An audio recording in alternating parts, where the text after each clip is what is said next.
পাবনার সদর উপজেলার পদ্মার চরে অবৈধ বালু উত্তোলনের নিয়ন্ত্রণ নিয়ে দুই পক্ষের সংঘর্ষ ও গোলাগুলির ঘটনা ঘটেছে।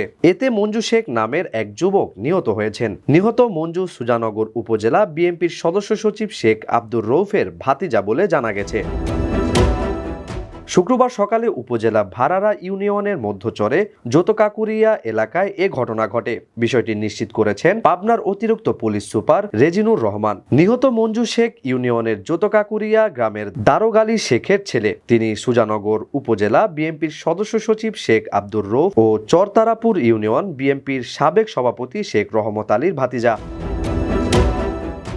পুলিশ ও স্থানীয় সূত্রে জানা গেছে, কয়েকদিন ধরে পদ্মার মধ্যচরে একটি পক্ষ বালু উত্তোলন করছিল। ওই বালু নিয়ন্ত্রণ নিয়ে দুই পক্ষের মধ্যে উত্তেজনা চলছিল। বৃহস্পতিবারও এ নিয়ে বিরোধ সৃষ্টি হয়। শুক্রবার সকালে উভয় পক্ষের লোকজন বালুর অবস্থান দেখতে গেলে তাদের মধ্যে সংঘর্ষ ও গোলাগুলি শুরু হয়। এতে মাথার পেছনে গুলিবিদ্ধ হয়ে ঘটনাস্থলেই মারা যান মঞ্জু শেখ।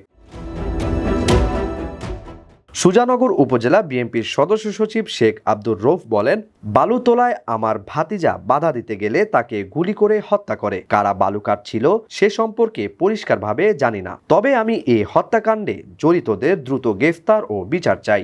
এ বিষয়ে পাবনার অতিরিক্ত পুলিশ সুপার রেজিনুর রহমান বলেন, বালু কাটাকে কেন্দ্র করে মঞ্জু শেখকে মাথার পেছন দিক দিয়ে গুলি করে হত্যা করা হয়েছে। আমরা ঘটনাস্থলে রয়েছি। হত্যাকাণ্ডের রহস্য উদ্ঘাটনে পুলিশ কাজ করছে। ইউএফটি ফার্স্টের সাথে ট্রেড করুন যে কোনো জায়গা থেকে। ক্যাম্পাসে ক্লাসের ফাঁকে, ঢাকার জ্যামে বসে কিংবা ঘরে বসে। ট্রেডিং এখন হাতের মুঠোয়। তাই ট্রেড করুন যখন খুশি, যেখানে খুশি।